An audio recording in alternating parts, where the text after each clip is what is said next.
Today, we're going to be talking with elite athlete and former MLB pitcher Andrew Albers about his experience performing at the highest levels and his experience as an elite athlete growing up.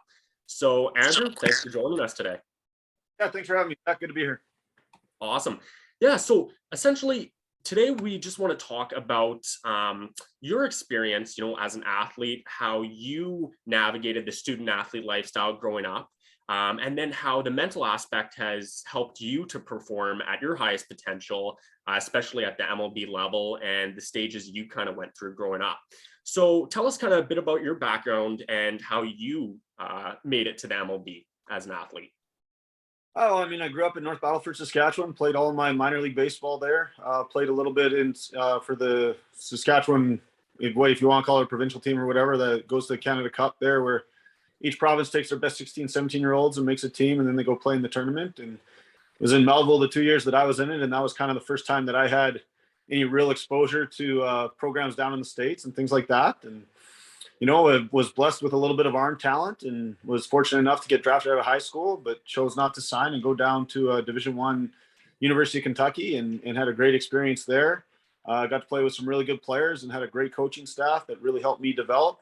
And then got drafted as a senior and, kind of worked my way through that grind. As far as making it into the big leagues, career didn't get off to a great start, got hurt right away and ended up getting released and playing independent ball and caught a break latching on with the Twins and was able to kind of work my way up through that system. And again, caught a couple breaks along the way and was fortunate enough to get an opportunity to play in the big leagues with them. So it was certainly an interesting journey and a long one, and maybe not quite how you draw it up, but definitely a fulfilling one.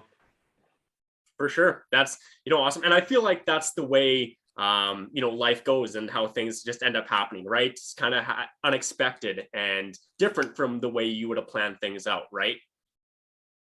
No question. Obviously, if you had to draw it up, then in an ideal world, you get signed by one team and you work your way up pretty quick there, and all is good. And that's unfortunately that doesn't happen for a lot of guys. You got to be extremely talented and again have a lot of things go right in order for that to go that way. It doesn't happen for very many guys, and certainly it wasn't the case for me. But again, the journey that I've had, I've been thankful for, and certainly teaches you a lot about yourself. And you talk about the mental side of things, and you learn to be mentally strong enough to get through some of those ups and downs, and you come up better for it on the other side. For sure, 100%. So what were some of the biggest challenges and hurdles you had to face as an athlete growing up? And what advice would you give to younger and youth athletes that they may be struggling with, whether it be on the confidence side of things or not getting the results they desire? Yeah, I think the first thing, that you battle with, at least from a baseball standpoint, being in Saskatchewan, is the fact that you're from Saskatchewan. Obviously it's not a real big hotbed for baseball, and it's something that you're pretty raw coming out of high school. Things are getting a little bit better now, where there's a lot more programs. The kids are getting a lot more exposure and they're getting to play against better competition at an earlier age, certainly than when I was coming up. And I think those are all great things. But at the same time, it's not quite the same as even being in places like BC or Ontario, let alone hot climate places like down in the South and anywhere in the Southeast or in California or Texas or anything like that. You just don't get the same reps and you don't get to play against the same competition. So I think from a mental standpoint, it's really important to take advantage of the reps that you do get. And every time that you go to the ballpark, the thing with baseball is it's not a sport where you can just try harder. And that's what makes the mental side so tough is, you can't just go out there and exert a lot of energy, because if you do that, you tend to tense up and the muscles don't work quite as well. And all of a sudden it impairs your performance instead of, making it better. So that's one of the hard things that for me was difficult to learn with baseball. You can't always just go out as a pitcher and try to throw harder. A lot of times that kind of is contradictory and works against you, because now all of a sudden your command suffers and you get into the mindset of, I'm just going to blow this guy away. And, when you think you throw hard coming from Saskatchewan, and then you find out going down south that you don't, you take some bumps. And I certainly had some of those. My freshman year of college, I went through a stage where I gave up, I think, 25 runs in 11 innings over 3 starts. And I was fortunate that we weren't very good that year. And so they continued to run me out there. But you want to talk about kind of a confidence killer. And those 3 starts were certainly it. It was certainly for me the first time that I'd struggled to that magnitude. And so it was an eye opener. And, those are things that can be tough to come back with or come back from, from a confidence standpoint, they just destroy your confidence, and you start questioning whether or not you're good enough, and you start questioning, do you belong there, and all of those kinds of things. And, it's one of those things that your mindset has to be on the process, and it can't necessarily be on the results. That you're getting better, that you're continuing to improve, you're continuing to put that work in.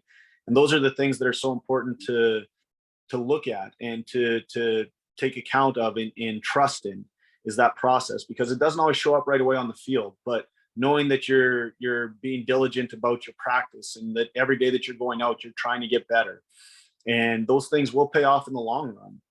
And, it took me a few years, my first basically 2-3 years in conference at the university weren't great. My senior year went a lot better. So it took a little while. And, again, obviously we always want those adjustments to happen and see immediate results, but especially with baseball, that's not really the case, because it's a lot more of a mental challenge, whether you're hitting, whether you're pitching. It's such a fine-tuned skill that even though you may be getting better, you might not see results right away.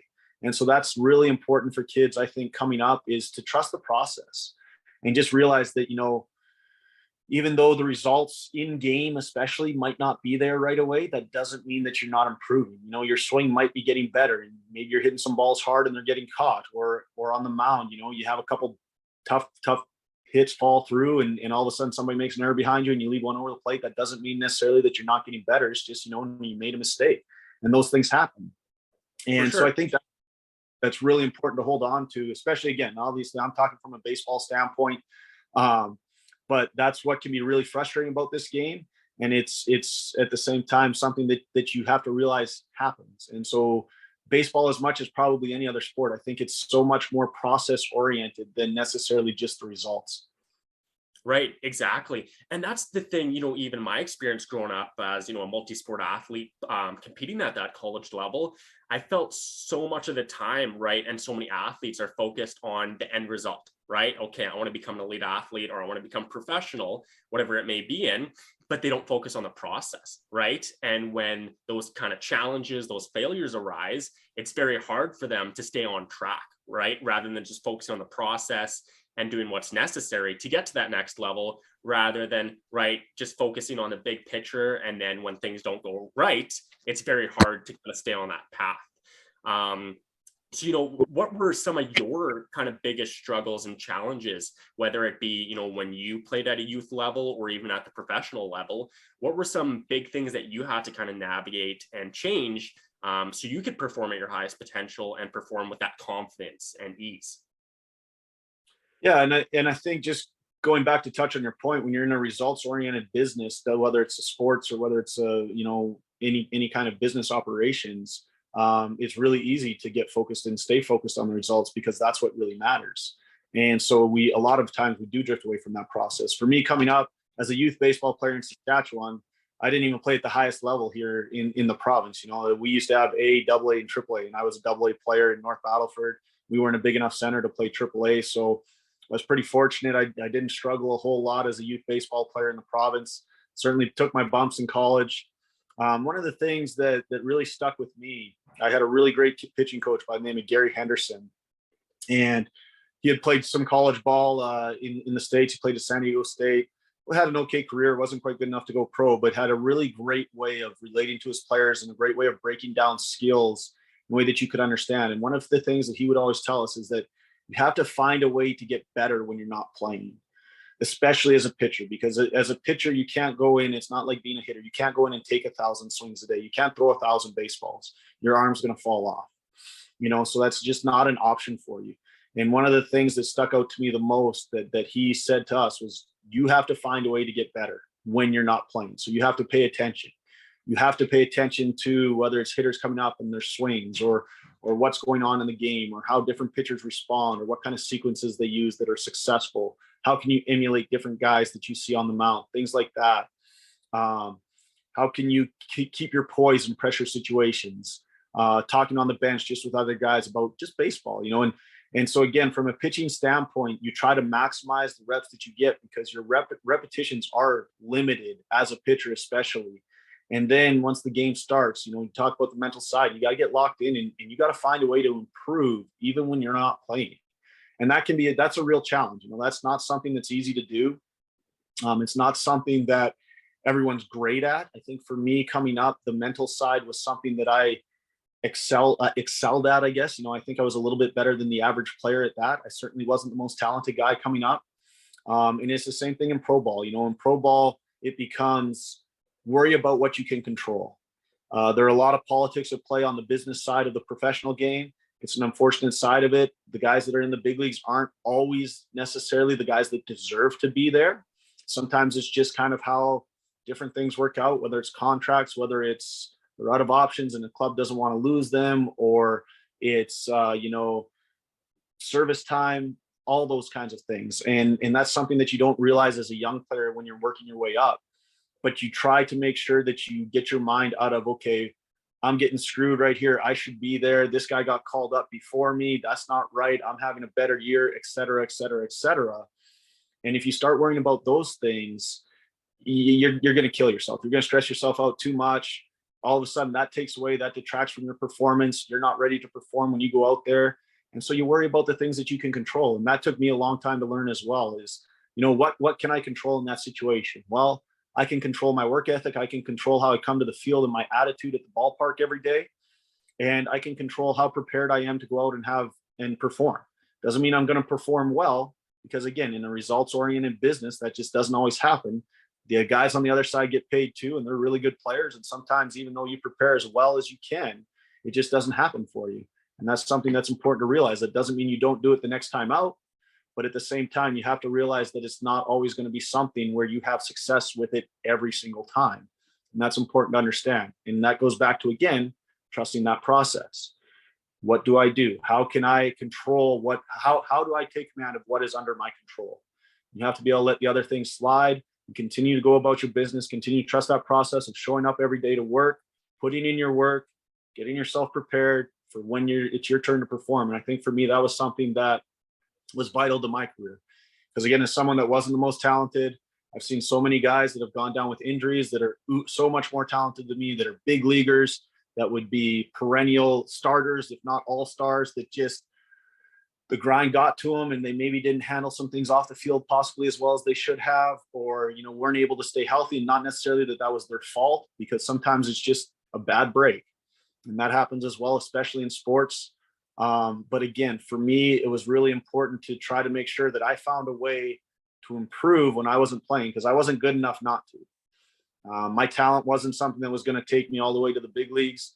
I had to find ways to separate myself from other guys that were more talented than me. And so for me, I kind of took that approach of, I'm going to make sure that I don't get outworked. I'm going to work as hard as anybody, and I'm going to come prepared, or as prepared as I can, each and every day for my outings, and let the chips fall where they may. And then along with that, try to be a good teammate.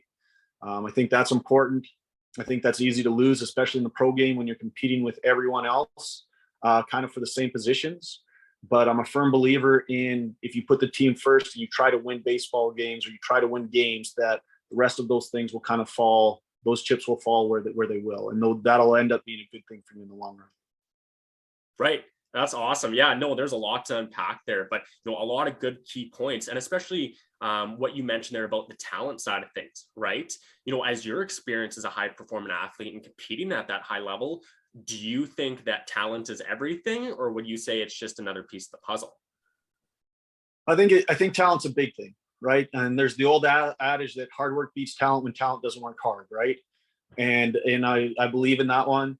I think you have to be talented in order to get ahead in professional sports. I don't think there's any question about that. You have to have some ability. At the same time, the guys that are really, really great are the guys that are really talented, but have also figured out the other side of, whether it's preparation, whether it's the work ethic, of all of those things. Your really great players have managed to put both of those together.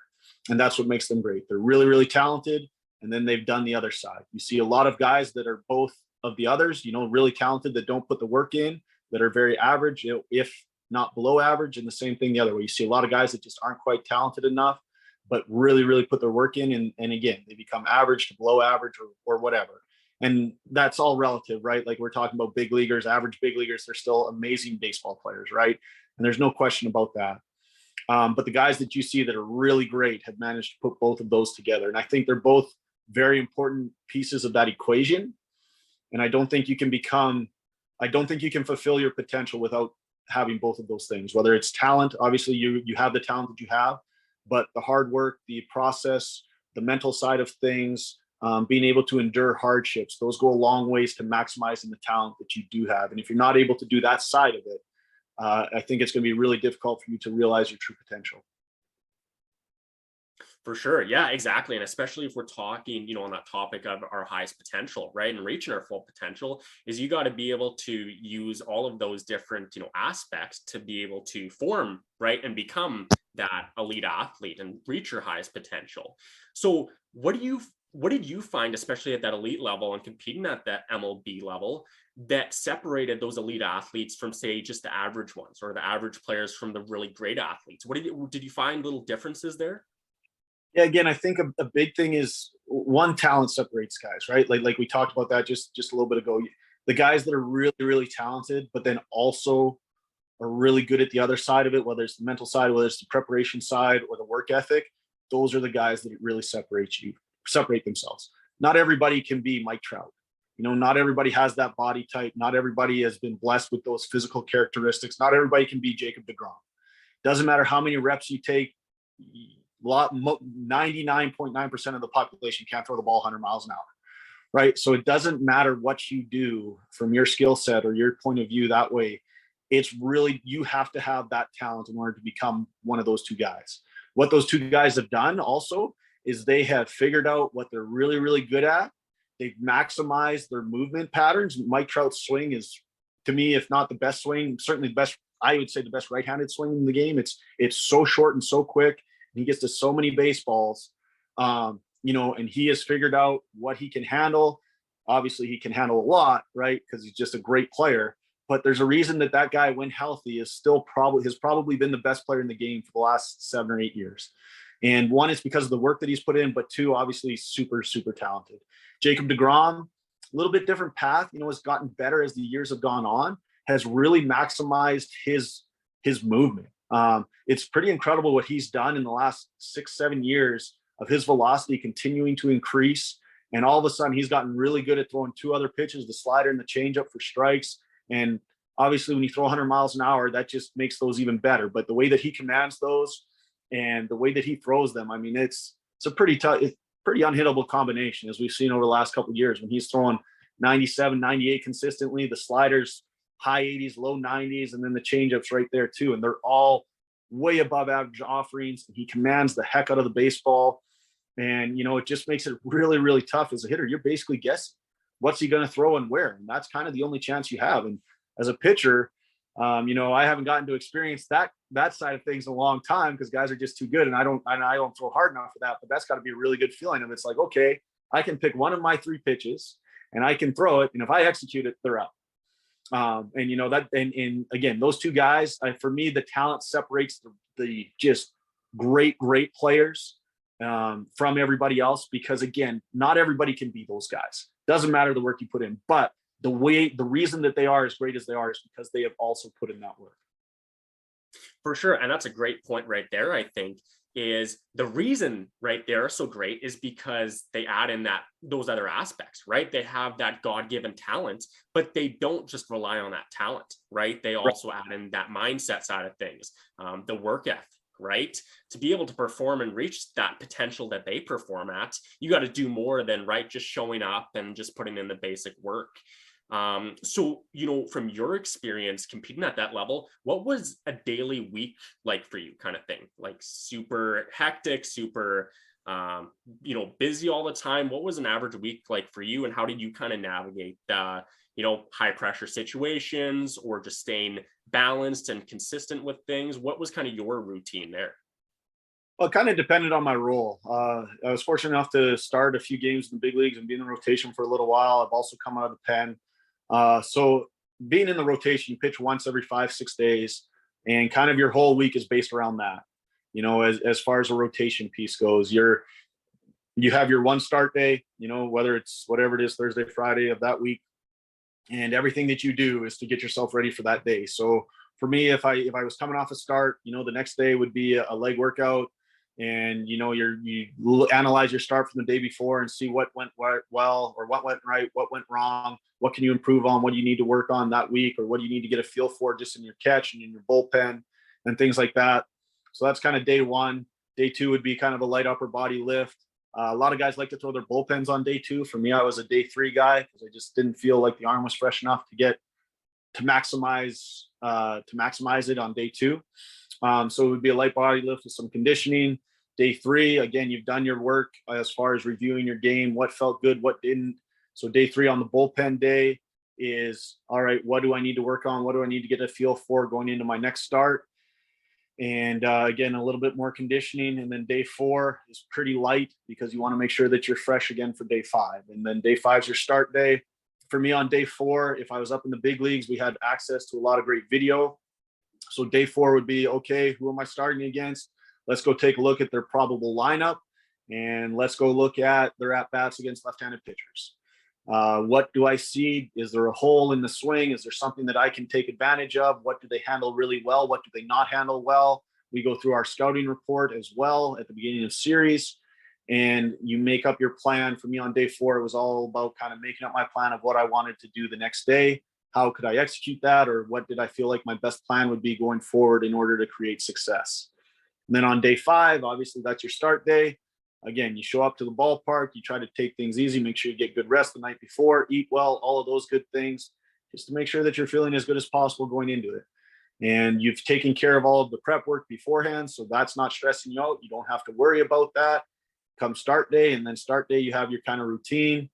For me, as I got older, there was a lot of stretching involved, some calisthenics just to get the body warm, get some stretching from the trainers, make sure you're nice and loose, and just try to allow the body to perform at its maximum potential and go out there and, again, feel confident in your plan, feel comfortable that you've put in that work in order to get ready for that game, and then trust it. And obviously you make adjustments to your plan as the game goes on, especially as a starter when you're facing a guy second, third time through, and you kind of adjust to see what you're feeling good with during the game. Sometimes you're feeling good with particular pitches, other times you're not. And so that can adjust how you go about your game plan and how you need to approach different guys. And again, so yeah, pitching from a little bit of feel and how the game's going, and all of those things play into it once the game starts. But the routine stays pretty similar, at least from a starting standpoint. From a bullpen aspect, it's a little bit different. You never really know when you're going to pitch. So you kind of have to stay prepared a little bit more often. You got to be prepared every game. You still do that homework, whether it's the scouting report. For me, I still like to watch video on the teams that we would be playing, especially up in the big leagues, so that if I did face certain hitters or if I faced whatever hitters were in the lineup, then it was like, okay, this is my plan for them. This is what I feel like I can do in order to have success. So you have that in the back of your mind as well when you're coming out of the bullpen. And the difference there is, you don't know when you're going to pitch.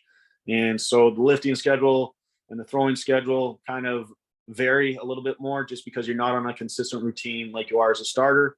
But for me, the rest of it stays very similar. Try to get a feel for something that went well or didn't go well the last time out.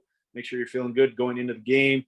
Try to get your body as ready as possible each and every time that you might have an opportunity to pitch. Same college coach I had in Kentucky. I started as a freshman and junior, and I came out of the pen as a sophomore and senior. And coming out of the pen, he always told us, he said, expect to pitch. Be shocked if you don't get the baseball.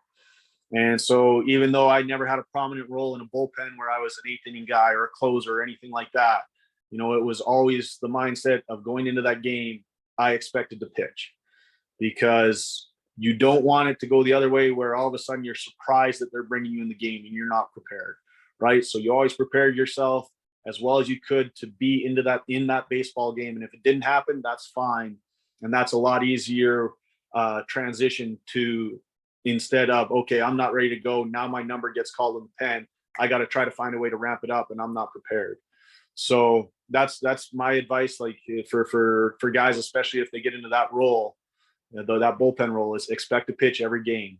If you're eligible, if your arm's feeling okay, expect to pitch and be shocked if you don't get the baseball, because that's kind of how you have to approach it. And that can be a little bit mentally taxing, but at the same time, if you want to have success, for me, I think that's an important approach and an important mindset to have going in there every day of, I want the baseball and I expect to get the baseball. And that's how you can prepare yourself for those high leverage situations. And then give yourself confidence that you can perform in those high leverage situations. For sure. That's awesome. I love that, especially that point, right, of being ready, wanting the baseball, right, wanting to get in there and expecting to get in there. So you're always prepared, right, no matter the situation, no matter if you're called in, right, and in a really hectic, stressful situation, right, you're prepared and you're ready to perform, essentially. So what were some things, okay, so you prepared, you got ready. When you got into a game and things started to kind of spiral, things weren't going your way, how did you handle those challenges and, to get back in the right mindset? What were some things that you would do, whether it be on the mound or in the dugout, to kind of get focused back in and get back performing where you want to play? Yeah, and that's a great question. And it took me a little while to figure this out. I wasn't the greatest at it in college and in university when I struggled. I think I got better as the pro game started to go. But it's really, you got to be able to slow the game down is what I call it. Sometimes the game gets sped up on us and you get emotional and you stop thinking. And to me, that's what's called the game speeding up on you. As now all of a sudden we're out of our mindset. Too many things are happening around us. There's external stimuli, whether it's the crowd, whether it's an error behind you, whether it's all of a sudden things are going really poorly for you. They get a couple hits, they score a couple runs. You still got two guys on, you can't throw a strike, whatever it is, right? For me, breathing was a big thing. Just learning how to take a step back, take that deep breath just to get reset. And then it's all about focusing on the next event. So as a pitcher, it's focus on the next pitch. One of the great approaches that I heard, and again, this is from the same college coach, a lot of times you're one pitch away from getting out of an inning. If you got the bases loaded with one out, you're one pitch away from a ground ball double play and you're out. What can you do to execute that pitch? And that has to be the mindset. You can't think of how you got there. It's like, okay, I just walked the bases loaded. I've thrown 12 balls in a row. If that's what you're focused on in that moment, then you're done. It's going to be really, really tough for you to have success. And don't get me wrong, it's really hard not to focus on when that's what's happening. But the guys that are able to take a step back, forget those kinds of things and get back into, okay, what do I need to do to execute the next pitch? Those are the guys that find a way to turn that around, that find a way to have success, that find a way to get themselves out of that. And I think that's one of the big differences that you see from the high school level to the college level to the pro level is, guys at the high school level, it might take them an inning to figure that out. All of a sudden they have that bad inning and they're not able to get out of it, but then they get to go into the dugout. Eventually they get out of it. Maybe it was after 4 or 5 or whatever. They get into the dugout. It's like, okay, now they can reset. They go out, they figure it out. In the college game, it takes hitters. So it might take 2 or 3 hitters for a guy to figure it out. And all of a sudden, you got yourself into trouble and, you haven't figured it out for 2 or 3 hitters and that costs you a couple, 3 runs or whatever it is. And, now that's a bad inning, right? And now it's almost too late. And the guys in the pro game that do it really, really well, they do it from pitch to pitch. The guys that have really figured it out, your Verlanders, your Scherzers, your DeGroms, those kinds of guys, they might make a bad pitch here and there, but very rarely are they going to make 3 or 4 consecutive bad pitches. And part of the reason they can do that is, they're uber talented and they're really, really good on that side. And they've been doing it for a long time, but they've also learned how to forget about that negative outcome, that bad pitch. And it's like, okay, that one's out. There's nothing I can do about that. We talked about earlier about controlling what we can control. Can't control what happened in the past. That's done, over with. So then it's about focusing on the future. And again, the process of the future, not the result. I can't think I got the base loaded, 1 out. It can't be, okay, I need this guy to hit a ground ball, right? What am I thinking? I'm thinking, okay, what pitch can I throw? And 2, how can I execute that pitch to give myself the best chance, right? So I'm going to try to throw something down in the zone, whether it's a 2-seamer or a changeup or something off speed. Hopefully that's got a little bit of depth to it that he might roll over. Okay, so that's my thought. That's my pitch, whatever pitch I'm going to throw. Now, what do I need to do in order to execute it? And those are the things that I need to focus on. If you can step back, and again, I call it slowing the game down to where you can get to, this is what I need to focus on in this instance. That's what's going to allow you to have success when things have started to go wrong. If you start focusing on the things that have gone wrong, that makes it really, really difficult to turn things around, whether it's a basketball game or a football game or a baseball game. It's really difficult to turn things around when all you're focused on is what's happened in the past and it's negative. It makes you nervous. It makes you tense. It's that fear of failure. There's a lack of confidence there. All of those things come into play. And that's part of why it just becomes so difficult to succeed when that's all that you can focus on. So it's really important. The guys that are, I find, that are elite athletes, that are elite level athletes, and this goes from a hitter standpoint too. You might be 0 for 3 with 3 punch outs. You feel terrible at the plate. You come up in a big situation late in the game. Can you forget about those at bats and focus on what you need to do and where you need to get to in order to have a competitive at bat? Might not get the results you want, but are you able to compete in that at bat, to put a good swing on the baseball, hopefully hit something hard, or at least have a productive at bat somehow? And again, the guys that are really, really good are the guys that are able to do that, and they don't let things snowball on them. 100%. And you know what? Yeah, lots of great points there again, especially with the focus side of things, right? What we focus on really dictates the actions we get. So if you're focusing on that negative situation, more often than not, right, you're going to end up in a negative circumstance. Where if we can switch and focus on the positive and focus on the present opportunity, right, then like you said, if you had a bad game to start with, but you come into a clutch situation at the end of the game, right, how are you going to perform? Are you going to go in there with confidence still and have the ability to focus on the present, right, slow the game down like you said? Or are you going to be able to, are you going to spiral and keep going down that kind of rabbit hole if that's what you're focused on? So focusing our energy is such a big thing, right? Especially at any level, like you said, and how we can get the results we want. That's definitely big pieces. So if you could go back and do things over again now, what would you do differently and implement to help you perform at your highest potential?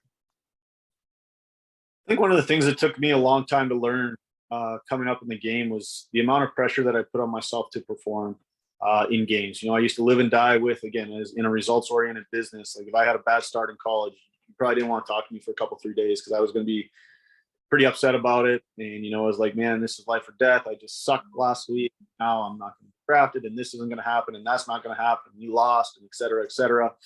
And it took me a long time to figure out that, life goes on. You have a bad outing. That's not the end of the world. If things don't work out for you on a career standpoint, it's not the end of the world. There are other things that you can do.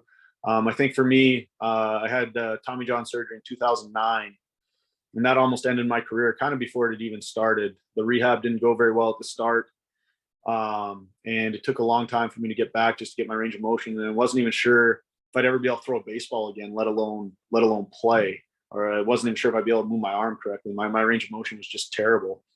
And for me, that kind of changed my perspective. It forced me to look at, okay, what happens if baseball doesn't work out, and in what am I going to do? And, what kind of opportunities will I have in life, et cetera, things like that. And, for me, that was a really important time to change my perspective on baseball of like, okay, I can go out there, I can perform, and don't get me wrong, you always want to compete at your highest level. And I think being competitive is an important part of that. And I don't think it's okay to just accept failure by any stretch of the imagination. Like that's not okay. But at the same time, going out there and putting so much pressure on yourself that you have to do this and do that every single time out. And like, I have to go out and throw 5 shutout every time, things like that, that makes it really hard to relax and to perform at your highest level. Cause you just get tense. The body tenses up, and you put yourself under so much stress and so much duress that it's really hard to, again, maximize your potential of what your body can do when you're not able to relax. And I think it took me a really long time to figure that side of it out. And if I could go back and do it over again, I don't know if I could change that, because that was just my mental approach to things at that point in time. But that would be something that I would try to tell my younger self was, hey, you know what? Not that baseball is not important, not that every performance isn't important, but it's not life or death. And, life goes on if you have a bad outing. And it's really important to kind of approach it that way, because it's going to allow you to relax a little bit more. And in order to relax, and if you can relax, that'll be what helps you perform at a higher level. Instead of being so worried again about the outcomes, about how the results look, all of those things, continue to trust that process, continue to put in that work, and realize that, you know what, you have a bad outing, it's okay. Life will go on. You'll get another opportunity, hopefully down the road. And, try to take advantage of that one. For sure. Yeah. Another great point there. And I feel like the biggest thing, from my experience as well, growing up as an athlete, is that idea, like you said, of failure, right? That kind of fear of failure and expecting to always perform at our highest potential, right?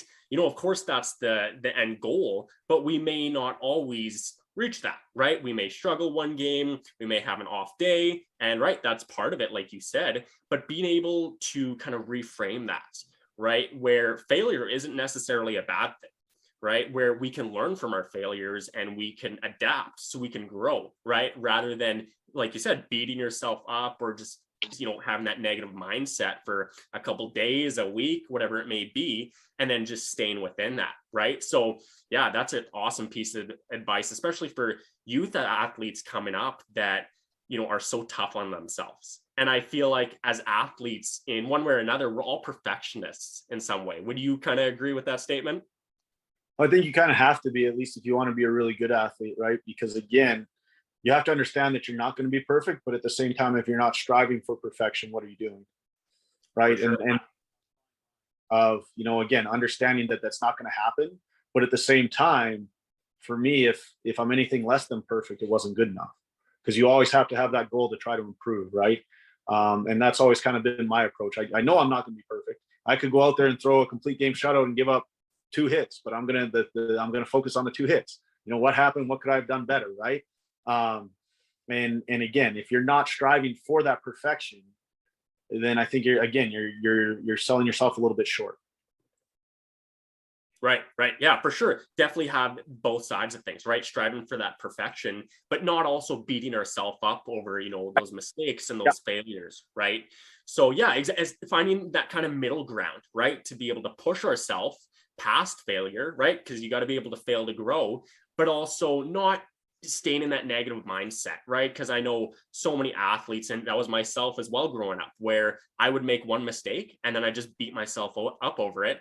And then you just keep making more mistakes, right? You keep going down that rabbit hole rather than saying, okay, I made the mistake. Who cares? Move on. Let's move into the future. All right. Hit me another one, right? Next one. I want to redeem myself, right? And just having that mindset, I feel like can lead you in such a, not necessarily better direction, but right, help you get the results you want rather than just beating yourself up over every failure. Because like you said, especially at those elite levels, there's always going to be so many more stressors, right?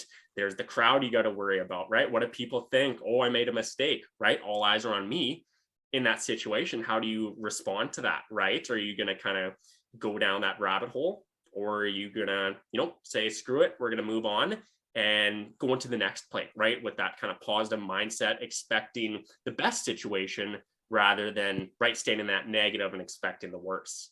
So I want to ask you, I guess this last question now, what is one thing you would suggest for other athletes to perform at their highest potential and becoming an elite athlete? And I know you've already given us lots of, great skills, strategies, ideas to kind of think about, but if you had to think about one thing, for other athletes, for them to reach their highest potential and succeed in what they're doing, what would that one thing be? Again, I think it's something that we touched on earlier, is you have to trust the process. And you have to trust, hopefully you have good coaching around you. Hopefully you have people that are knowledgeable and able to lead you in the right direction. And even though the results might not come right away, you have to trust that process. You have to go out there and continue to work and continue to be diligent about your craft. And I guess for me, that would be my biggest advice to anyone. Going back to the failure thing, you can't be afraid to fail. I think in this day and age, we've shed such a negative light on failure. Like, failure is not okay, but failure is one of the best teachers that there is in the world. It helps you learn from your mistakes, like you touched on. Do you let things snowball, or do you figure it out? Are you able to analyze it post game and be like, okay, what happened? Why did this happen? So that the next time you're faced with that similar situation, now can you make that adjustment? And I think that's part of what happens as we get older. We realize that the failure is not the end of the world. And it's certainly in this day and age, we're kind of taking that opportunity away from kids, whether it's in school, whether it's in sports, whether it's in whatever aspect of their lives, is we're taking away their ability to fail because we don't want to hurt their feelings. And unfortunately, failure is a part of life. And, or you can even look at that and say, fortunately, failure is a part of life. Because again, that's when we learn our greatest lessons. And that's when we can really improve the most, whether it's in sports, whether it's just in life. You know, when you fail at something, it's not a good feeling. And it's something that you don't want to experience again. And that is, for me, what helps drive you. It can help drive you if you take it the right way to succeed, to be better, and to learn from that. And again, it's one of the best teachers that there is. Nothing else can give you that experience. You know, no matter how good your coach is or how great he is, until you get yourself in that situation, you know, you haven't been there before, you might fail. That's okay. You know, can you figure it out the next time? And so, like, for me, those are kind of two of the biggest things. Is you can't be afraid of failure in sport, and you have to trust the process, continue to be diligent about your craft, take care of those little things. And again, not always necessarily focus on the results. But if you trust that process and you continue to improve and you continue to work hard, hopefully those results will come and they will translate eventually into results. That's awesome. Yeah, no, thanks for that insight, Andrew, because especially I feel like this will benefit so many youth and younger athletes, especially, you know, enjoying the process when they're coming up, right? Finding things to fail at and understanding that it's a growth opportunity rather than getting down on themselves. And then, yeah, just, you know, staying in the present. Do what you can every single day and trust the process, and you're going to get where you want to be. I want to thank you for sitting down with us today, Andrew, and giving some more insights about how others can perform at their highest potential and become an elite athlete, and how to navigate, you know, the many challenges and failures that may occur during that process. So I want to thank you for, yeah, all your insights and taking the time for us today. You bet. Thanks for having me, Zach. Awesome. Thanks a lot, Andrew.